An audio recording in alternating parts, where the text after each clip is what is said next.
nuqtatil wujud yaitu Allah Subhanahu wa taala. Jadi nak cara ahli tauhid gak penting gambare api menang lomba atau ora penting. Butuhe hadis surah ini gambar baik yang rapi maupun ndak adalah min nuqtah dari satu titik.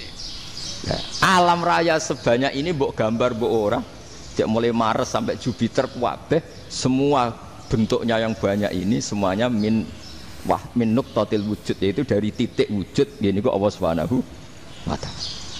Di sini hebatnya ulama-ulama, mbok dia pengajar matematika, mbok pengajar gambar, semuanya dipakai perangkat untuk tauhid. Nah, itu kan juga bagian dari Islam damai, Islam yang sangat tidak perlu perang untuk orang dipaksa Islam. Enggak perlu provokatif kayak tadi pidatonya rektor jenengan tadi.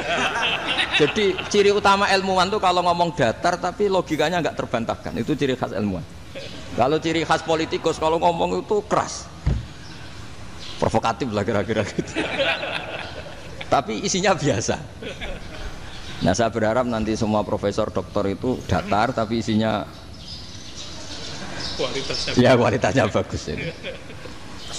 Mentes. Jadi makanya terus kata ulama kenapa diistilahkan balnat zifu bil haqqi. Kenapa pakai qadzafa sementara qadzafa maknanya takallama bila dalil. Maksudnya bila dalil di sini itu min ghairi ikhtiyajin ila dalilin. Kebenaran itu memang enggak butuh dalil. Apa kita perlu dalilnya apa? Buktinya apa? Kalau 3 itu cabang dari 1. Wong gendeng yakin yang takok gitu pasti orang gendeng. Wong 3 cabang dari 1 kok ditanyakan buktinya apa? Itu min awalil bidah. Pertama orang pasti tahu kalau 3 itu far'ul wahid. 1 juta juga far'ul wahid. 1 miliar juga far'ul.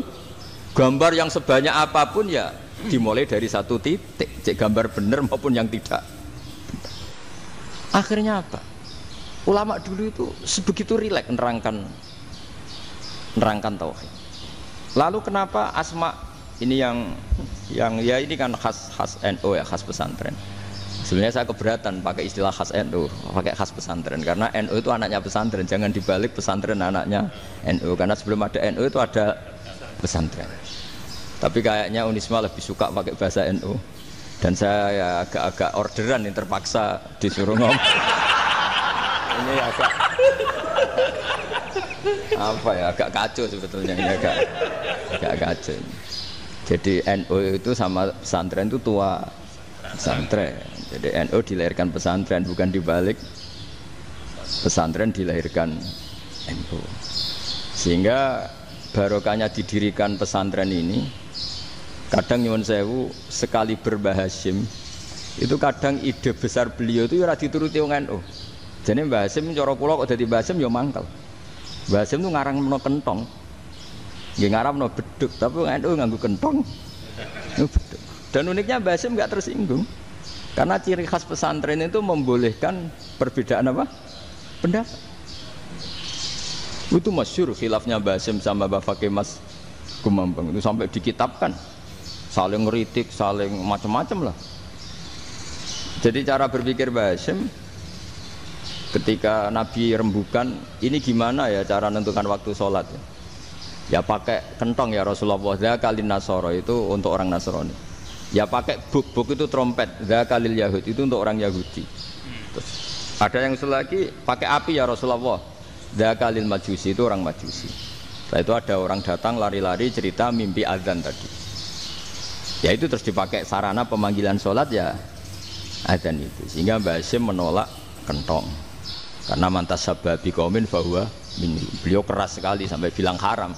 Beliau judulnya ya haram. Al-Jasus Antakrimin Nakus. Setelah naskah itu sampai ke Mbah Fakih Mas Kumambang di Gresik situ, di daerah Dukun situ. Dulu nggak ada WA ya, jadi sampainya ya lama. Makanya saya sampai sekarang tidak punya WA karena ya saya ulama kan, kalau WA-an terus ya jadi ulama. Nggak jadi ulama main WA-an terus itu. Nah itu termasuk rektor gak kau bermikir itu mesti kebanyakan WA. Karena kan otaknya didikte oleh sesuatu yang masuk. Sesuatu yang dilihat itu kan pasti mendikte kita. Beda kalau yang enggak WA-an kan mikir apa kita yang menentukan. Kalau WA-an kan kita ditentukan. Mau mikir anaknya butuh apa gara-gara WA informasi Jakarta mikir Jakarta. Padahal secara kewajiban ngapain kamu orang Malang mikir Jakarta. Gara-gara WA, mikir Jakarta belum selesai ada berita di Sulawesi, mikir Sulawesi.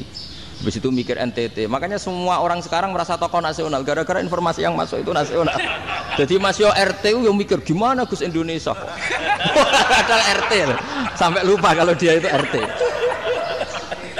Jadi semua orang sekarang merasa tokoh nasional. Dan itu gara-gara apa coba?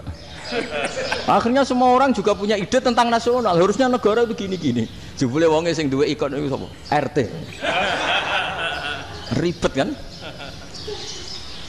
Saya teruskan, setelah naskah itu sampai ke Kiai Fakih Mas Kumambang, beliau itu marah besar. Ini harus dilawan dan saya bukan karena benci Mbah Hasyim. Beliau teman saya ketika ngaji Kiai Mahfud di Mekah. Jadi Mbah Fakih dan Kiai Hasyim itu teman ketika ngaji di Mekah. Terus cara ngelawan tuh lucu. Lucu. Gak ilmiah tapi gak ilmiah wong alim tetap ilmiah. Di mana-mana serupa itu tidak sama. Ya kalau mungkin zaman Nabi di Medina itu zaman itu kentong itu identik dengan milik Nasrani. Di Indonesia beda. Pos kampling ya kentong, kebakaran ya kentong, wae sarapan orang di LP ya pakai kentong. Jadi tidak ada jaminan kalau kentongan itu identik dengan Nasrani. Lalu haramnya di mana? Yang di mana-mana tasabuh itu identik. Ini tidak identik. Mulai masalah kan? Mulai masalah. Jadi beliau gaya judul Hazruus. Hazruus itu kepala bergeleng-geleng. Sekarangan kok ngene jadi sekarangan kok provokatif gitu. Nah. Dan itu Mbah Hasyim ya hormat Mbah Fakih hormat Mbah Hasyim. Saya sendiri secara pribadi itu lebih suka pendapat Mbah Hasyim sebetulnya. Karena bagi saya sholat itu sakral, ya sudahlah kalau sakral ya dipanggil dengan sesuatu yang sakral yaitu kalimat thayyibah adzan. Tapi saya tidak akan bilang kalau kentongan itu haram. Karena kalau haram alasannya mirip orang Nasrani. Sementara pos kampling ya pakai kentong, ada banjir ya kentong, ada kebakaran ya kentong. Jadi tidak identik untuk misa atau untuk sholat ala Nasrani. Tapi itu dulu ya rileks saja, dua beliau itu ya saling menghormati padahal saling kritik. Dan dulu ulama yang beda madhab itu ya saling menghormati.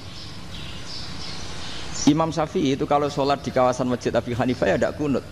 Ketika ditanya kenapa kamu tidak kunut sementara engkau berpendapat kunut itu sunat, ikroman di hadal madhab, saya sangat menghormati madhab.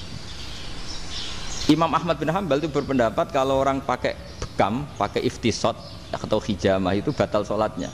Sementara Imam Syafi'i mengatakan tidak batal apa sholatnya atau wudunya tidak batal. Tapi Imam Ahmad itu ditanya, apa kamu makmum Syafi'i? Bagaimana mungkin saya tidak makmum sama wali kutub seperti Imam Syafi'i?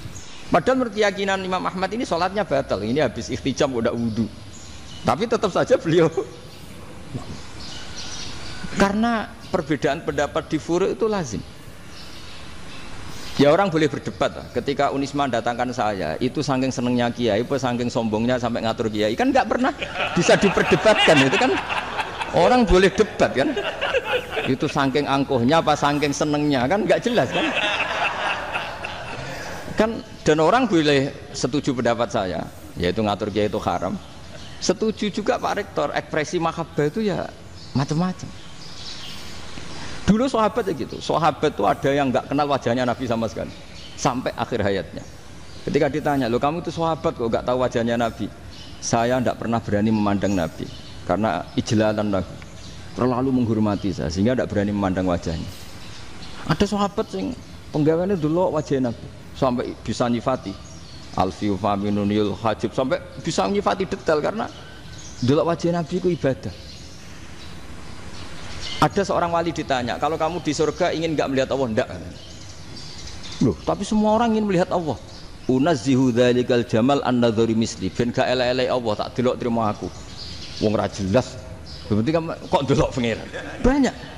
Jadi justru tapi karena saking takzimnya. Ndaklah mosok sak aku kok. Makanya saya berkali-kali cerita. Menurut kesepakatan ulama, soft awal itu paling baik. Tapi banyak juga wali yang kalau sholat itu di belakang. Koyok paling bener yang kok ngarep gitu. Lu bayangkan misalnya kamu semangat di soft awal di Masjid Haram, jebule sholatnya salah. Itu dari malaikat gayane kok ngarep, jebule ra roh. Ini kan di sini-sini wong. Jebule bodoh gitu.